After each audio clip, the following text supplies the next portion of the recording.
Hi guys, that's Monday again. It's early in the morning here and it started snowing. Well, it snowed during the night, so it's looking really, really pretty. And it's nice because it's at a time when not very many of us have got to go to work, so we can sort of make the most of it. So I'm going to use a real coconut essence mask today, which I think is a Poundland one. And I'm going to use some hydrogel masks, as you can see. I don't know why I bothered to point them out to you, because, you know, they're like a part of my life, aren't they, these bags under my eyes. I'm actually considering having this surgery, because nothing seems to be doing anything with them, and I just have visions of them getting worse and worse and worse. Because, I mean, look, they really are, they're like craters. My daughter's cat has just crept in behind me. She's a bit puzzled probably because I'm on my own and I'm talking. So she probably thinks I should be talking to her. Bless her. She's so pretty. She's such a pretty cat. Black, a big fuzzball with this little white face. But she's just not very friendly, as you will have seen from my, you know, little video that I put up of cats in a time of COVID. I was thinking about, what was that awful film? Well, I thought it was awful. Maybe other people thought it was brilliant. Love in the Time of Cholera. That was the longest time I've ever spent in a cinema. It didn't do it for me at all. Hubby loved it. It was his choice. So, but yeah, it's snowing. So I'm looking out the window and it's absolutely stunning. I don't think it'll last. British snow very rarely lasts, but it is lovely while we have it. We sort of get enough to, usually, to thoroughly enjoy it and do all the bits that you want to do. A little bit of, you know, making snowmen, a little bit of throwing snowballs. Oh, sorry, having trouble doing this. And then it goes. I mean, we have occasionally had better snow than that, but mostly that's what we have. This smells fab. I love the smell of coconut. There you go. And it's on. Oh. There we go. I look ravishing. This one feels lovely, actually. I mean, I must say, it does feel lovely. But I wonder how much of that is the smell. You know what I mean? We have smells that we respond to, don't we? And coconut is one of those for me. Because I have read somewhere that it's actually not that good. Well, it depends on who you listen to, doesn't it? I mean, there are articles saying that coconut oil is the best thing since sliced bread. And then there's articles saying coconut oil is too heavy for us and we can't cope with it. So... So I don't know. I've been doing lots of planning just recently, trying to figure out where the channel is going in the new year. I'm considering stopping 5 on Friday, or maybe just making it a once a month thing, because there are other things that I want to do as well. I was thinking about doing fab on Friday. I love a bit of alliteration, don't you? Fab on Friday, which is actually flab on Friday, but with a crossed out L. Because I am going to be starting a diet either next week or the week after. I hope to do sort of 10 weeks of concentrated effort of dieting and see what I can improve. And I'd like to share it with you, which means I will show my weight on the scales, do me inches, maybe even pick out a swimsuit or something and let you see me in all my glory. I can't quite go so far as to show the tummy. The tummy is my problem. Boobies and tummy. All my fat goes to the front of my body. So yeah, I'm thinking about doing a fab on Friday, which I would do, you know, what my weight is now, how the week has gone, maybe some recipes. I would probably, I'm considering doing like paleo. I like the paleo way of eating. I know it's no good for vegetarians, unfortunately, sorry guys. Or even keto, because bread is one of my real, you know, white flour. White flour, I have a thing for white flour. So any diet that gets me off that kind of thing is usually a good one for me, because when I'm not dieting, I am the queen of crusty bread with brie on it and some cranberry sauce, and that came to mind because I had that the other day. Or oh, we got a chocolate fondue this year, one that you bake in the oven. what was it called? It was called something like the Cheese Cauldron or something. It was a Marks and Spencer thing. Oh guys, it was so good. But I didn't even, you know, there are things in life that you go, well, I wonder what the calories are in this. And then there are things in life that you go, I'm not even going to bother looking. I'm not even going to bother looking. I know that's so high, it's going to be so insane that it'll just spoil it for me. I'm just going to enjoy it. So we had that. So yeah, I'm thinking about going along those sorts of lines. So I'm doing a lot of research at the moment. My hubby is, what would I say he's doing? He says he's doing keto. He's not doing keto. He's done a much more extreme version. I don't know that it has a name. I couldn't possibly do what he's doing. I like some vegetables. And he has minimum vegetables even. I mean, he eats such a small amount during the day, it just shocks me. And I can't. So I'm a greedy girl. I've got my hand in the air. Here I am. Hello, I'm fawn. I like food. So, yeah, I'm working out what diet to do. And then I could do features on, you know, what I've cooked, some recipes, little bits of exercise, kit that I might buy to do it, along with all the other things. But I think I'd like to incorporate that into the channel, so it's sort of percolating and working it all out, and sort of do it for 10 weeks, not make it too long, even less maybe if it's, you know, if it's a dead loss and everyone thinks, oh god, how boring is that, because I am not a diet and fitness guru. I'm an ordinary woman who's been fighting her weight forever. And I'm also going to do some decluttering ones. I've got a little project, I've mentioned it so many times before, which is the room next door to this, which is the nursery. It's only ever such a little room. I've been talking about doing it forever and ever and ever, and other things have come along and it's got pushed back and pushed back because it's just not important. But I have finally reached sort of my peak with it. It looks dreadful. I will do some footage of it because it's got lots of clothes flung in there from the 5 on Fridays, from the charity shops that we can't drop off to at the minute. So they've all gone in there waiting. And it's still got the cot in there. And my daughter, my younger daughter that lives over there, which won't help you at all, but lives over there, her house, because we built up into the eaves because it wasn't a very big structure in the first place. So she has like, what do they call it, vaulted ceilings. So she has no loft space. Of course, I have a huge loft, so she brings her stuff over here. And sometimes she's got the energy to pull the ladder down and go up and put the bag up there. And other times she can't, so she just opens the door and puts a black bag down full of, I don't know, kids' clothes that they've just grown out of or whatever. And she just, you know, plonks it down and it never makes it up in the loft. So even clearing it out is going to be some effort. So I think I might do a little project of that for a month or two, to have that running alongside. And of course it's my normal shopping. That's not going to stop. And my subscription boxes, they're not going to stop. A little bit more with the animals maybe, I don't know. The animals is a difficult one. I can do a lot with the animals in the summer. The winter is very, very difficult to do things with the animals, because the weather is lousy and there's very little you can do with them. They're just, you know, little eating machines at the moment. We've moved them all around. The goats are now in the barn.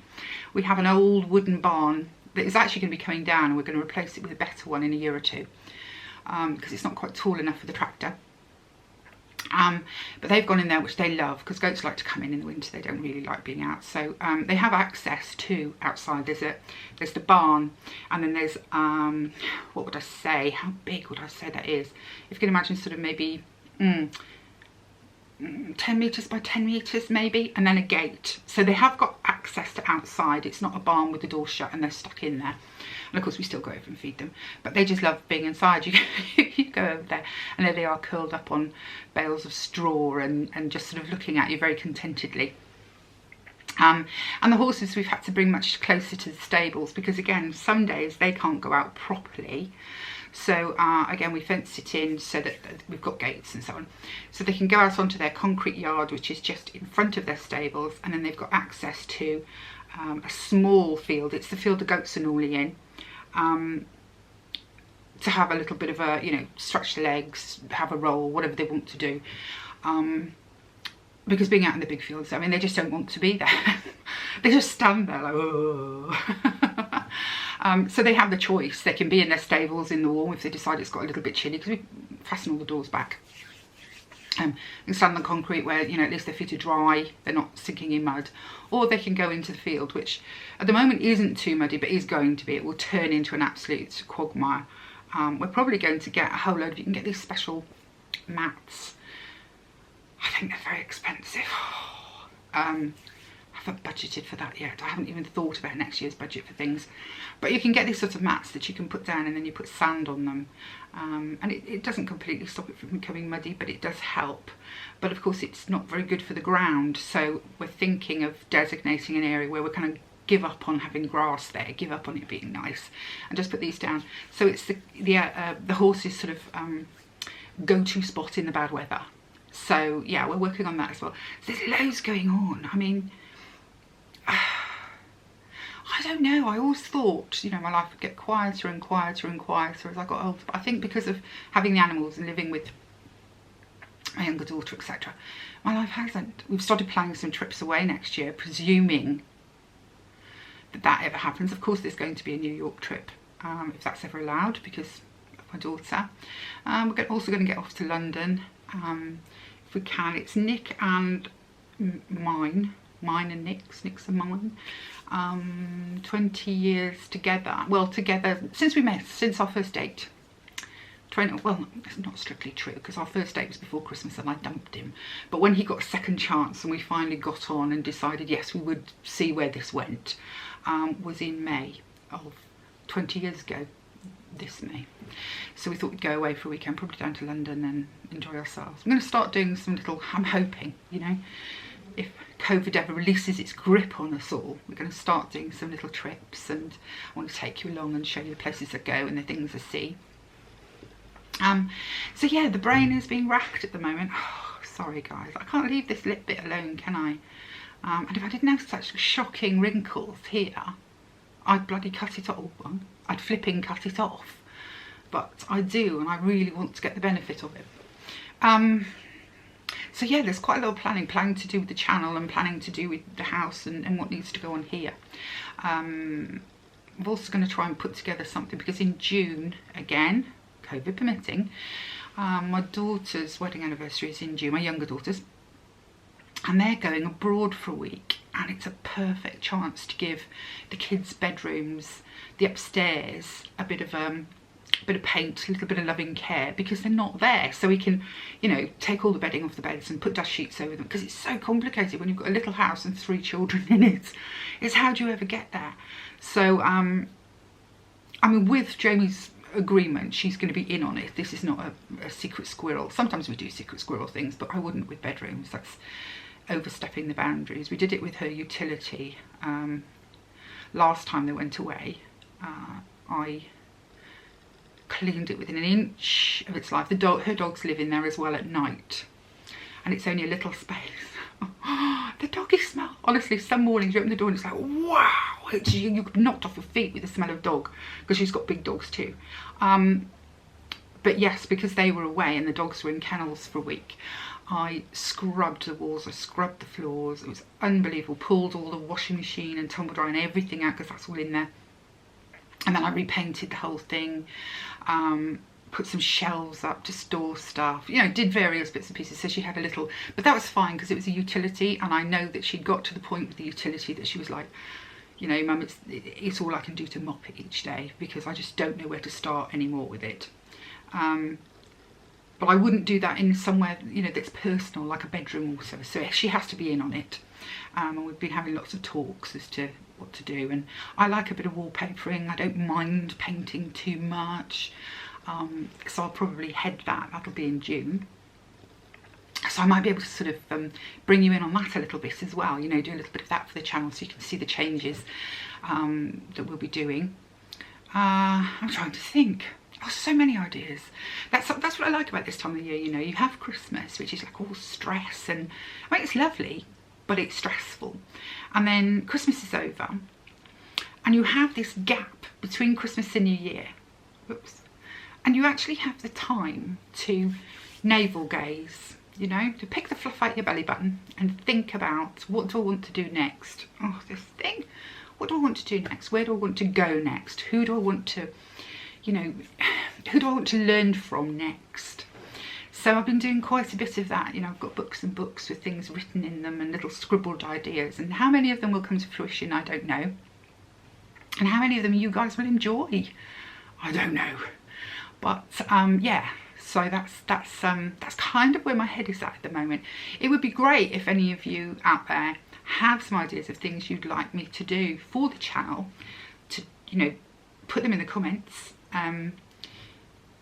because this is, you know, this is friends, and I know it's me that's doing the channel and me that's sitting here burbling at you, but I feel like I'm doing it with my friends, and if friends have got an idea or a suggestion, I'd love to hear it. You know, this isn't about you know, all hail Queen Fawn. This is about, you know, a curvy over 50, you know, how she's living her life and the things that she's doing. So if there's things you'd like to see and you'd like me to try and you'd like me to look into, and you just think, yeah, that would be so much fun if Fawn did that, please do stick it in the comments. I mean, there's no guarantee that I'll think it's a good idea, but I'd love to hear and love to know what you think would be nice. And it, you know, it may spark some ideas between the two of us, or between, yeah, between us, let's just say between us. You hear that? That's Minxie. Hello, Minxie. Hello, Minxie. She's so beautiful. She's so, so beautiful. The trouble is she's not very friendly. She's got the softest fur. Oh, soft, soft, soft fur. Soft, fluffy fur. But she isn't very friendly, and you have to be very careful. You can't just pick her up. And even if she lets you pick her up, you then have to be very careful, because she can turn on a dime, as they say. And, you know, one minute she's acting as though she wants to love you to death, and the next minute she's biting lumps out of you. She is a true rescue. My daughter rescued her as an adult. So we don't know her backstory, so we don't know why she's the way she is. I mean, she may very well have always been like that. Maybe that's why she was, you know, needed to be rescued. Maybe she was always a grumpy poo.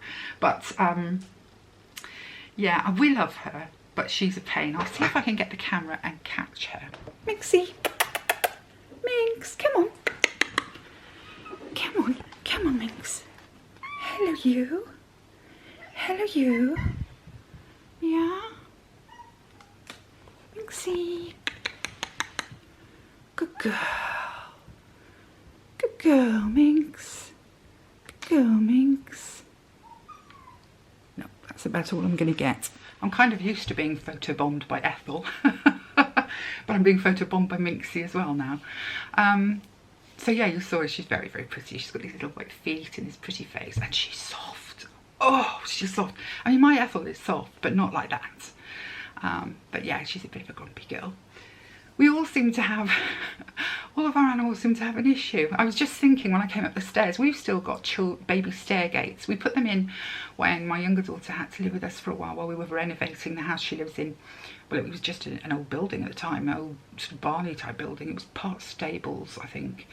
Very, very old, you know, when the house was built, so back late 1800s. So they lived with us and they had Milo. So we put stair gates in, and it was such a boon because my two dogs, not that we had Bert at the time, but Mimi, if she sees a bit of carpet, has to have a wee or a poo. And she will actively seek out carpet to do that on. So I have no rugs, no nothing downstairs. I can't have, and I would love some rugs. I love a rug on the floor, but I can't because that's, you know, it's she can't help herself. So the stairgate stops her from getting upstairs to where we do have some rugs for comfort, because we've got solid wood floor upstairs and you need some rugs under your feet. So yeah, when I was shutting the child gate today, I was thinking how bizarre it is that here I am, you know, 52, and I still live in a house where I've got to go through stair gates at the top and the bottom of the stairs. And there are no children here. So, yeah, animals. What a pain in the bum they are. So, right, I'm going to take this off and tell you how I feel. Now, what was nice about this mask was no itching, like that mask I had before. I can't remember which one it was now. I just know I won't be using it again. My face feels beautifully moisturised. Really does. That feels really nice. I'm not sure that I look any better, but my face feels considerably better. So anyway, that was me. That was my chunter for the day. Like I say, give me any ideas or any feedback. I know I'm lousy with the comments at the moment, but I am reading them, and I will be getting back onto that. My eldest daughter goes home tomorrow, So everything's going to sort of start to return to normal, and you'll just have me going, oh, she's leaving for New York soon. Every 2 minutes. She can't wait, and I'm really pleased for her. So I've got to get over my selfish mummy feelings. So yeah, everything should return to normal, and we'll be able to, you know, what do they call it? Something has resumed. I don't know, I can't even think what it is. And I'm about to pull on some clothes, dry my hair quickly, just blast it dry. Get my beanie hat on, get outside and play in the snow with the grandchildren, because this could be the only day of snow that we have. So I hope you're all having a lovely day, and if you've got snow, it's like this, it's the pretty wonderland type that's really soft. And I'll see you really, really soon. Bye guys.